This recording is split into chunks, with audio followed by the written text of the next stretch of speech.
നമസ്കാരം, news prime മലയാളത്തിലേക്ക് സ്വാഗതം. ഉനാവോയിൽ നടന്ന പീഡന കേസിൽ അതിജീവിതയ്ക്ക് ഏറ്റവും വലിയ ഹാനികരമാകുന്ന ഒരു വിധി ഇപ്പോൾ ഡൽഹി ഹൈക്കോടതി പുറപ്പെടുവിച്ചിരിക്കുകയാണ്.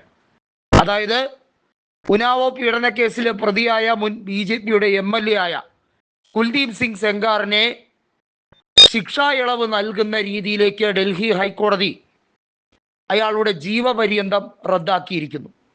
നമുക്കറിയാം, ഡൽഹി ഹൈക്കോടതി നിരവധിയായ വിവാദ വെർഡിക്റ്റുകൾ, അതായത് ശിക്ഷാ നടപടികളുമായി ബന്ധപ്പെട്ട വിഷയത്തിൽ ഈ രാജ്യത്തിന് ഏറ്റവും ചീത്തപ്പേരുണ്ടാക്കുന്ന വിവാദ വേർഡിക്റ്റുകൾ പുറപ്പെടുവിച്ച ചരിത്രമുള്ള കോടതിയാണ് എന്ന് പരക്കെ പരാമർശമുള്ളതാണ്. നമുക്കറിയാം, ഡൽഹി ഹൈക്കോടതിയിലെ മുൻ ജസ്റ്റിസായ യശ്വന്ത് വർമ്മയ്ക്കെതിരെയുള്ള അന്വേഷണവും ഇംപീച്ച്മെൻറ്റും ഒക്കെ തകൃതിയായി നടത്തണം എന്ന് കേന്ദ്ര സർക്കാരിനോട് ആവശ്യപ്പെട്ട പിറ്റേ ദിവസം തന്നെ കേന്ദ്ര സർക്കാർ ഉപരാഷ്ട്രപതിയായ ജഗദീപ് ധൻഖറെ വേട്ടയാടാൻ തുടങ്ങിയതാണ്. ഏറ്റവും ഒടുവിൽ അദ്ദേഹത്തിൻ്റെ ജീവന് വരെ ഭീഷണി ഉണ്ടാകുന്ന സാഹചര്യത്തിലേക്ക് പോയി. ഇവിടെ പറഞ്ഞു വരുന്നത് ഉനാവോ വിഷയവുമായി ബന്ധപ്പെട്ട് പ്രതിപക്ഷ നേതാവായ രാഹുൽ ഗാന്ധിയെയും പ്രിയങ്ക ഗാന്ധിയെയും എല്ലാ രീതിയിലും ആശ്രയം പറ്റിയിരിക്കുകയാണ് ഉനാവോയിലെ അതിജീവിത. നമുക്കറിയാം, അവർക്ക് ഒരുപാട് നഷ്ടങ്ങൾ അതിന് ശേഷവും ഉണ്ടായിട്ടുണ്ട്.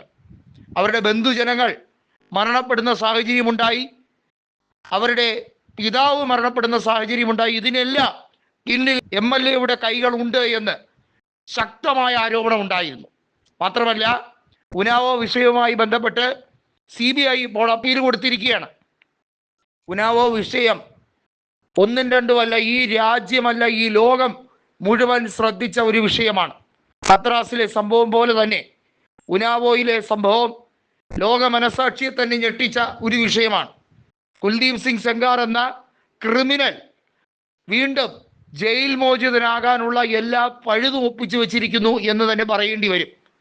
നരേന്ദ്രമോദിയുടെ ഭരണകാലത്ത് ക്രിമിനലുകൾ കൃത്യമായി പാർലമെൻറ്റിനകത്തും അതുപോലെ തന്നെ നിയമസഭകളിലും അശേഷം BJPയുടെ ടിക്കറ്റിൽ വിജയിച്ചു കയറുന്ന സാഹചര്യമാണ് എന്ന് രാഹുൽ ഗാന്ധി പറയുമ്പോൾ അദ്ദേഹത്തെ ഭരണഘടനാപരമായി അദ്ദേഹത്തിൻ്റെ പദവികളെ എടുത്തു കളയാനും അദ്ദേഹത്തിനെതിരെ വിധി പുറപ്പെടുവിക്കാനും പല രീതിയിലും സംഘപരിവാർ അജണ്ടകൾ കാത്തു സൂക്ഷിക്കുന്ന BJP ചായ്വുള്ള ജഡ്ജിമാർ ശ്രമിക്കുന്നു എന്നുള്ളത് വളരെ നാണം കെട്ട ഒരു കാര്യമാണ്.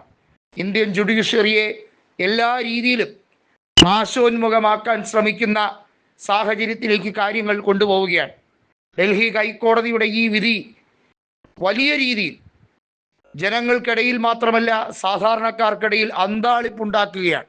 കാരണം ഈ വിഷയത്തിൽ ക്രിമിനലിനെതിരെ ജീവപര്യന്തം ശിക്ഷ നടപടി വിധിച്ച കോടതിയുടെ വിധിയെ തന്നെ തള്ളിമറിക്കുന്ന, അല്ലെങ്കിൽ ആ വിധിയെ മരവിപ്പിക്കുന്ന രീതിയിലേക്ക് ഡൽഹി ഹൈക്കോടതി ഈ വിധിയെ റദ്ദാക്കുന്ന സാഹചര്യം ഈ രാജ്യത്തിന് തന്നെ അപമാനകരമായി മാറിയിരിക്കുന്നു. ഡൽഹി ഹൈക്കോടതി എങ്ങനെയാണ് ഇത്തരം സാഹചര്യങ്ങൾ സൃഷ്ടിക്കുന്നതെന്ന് ജനങ്ങൾക്ക് മനസ്സിലായി കഴിഞ്ഞിരിക്കുന്നു.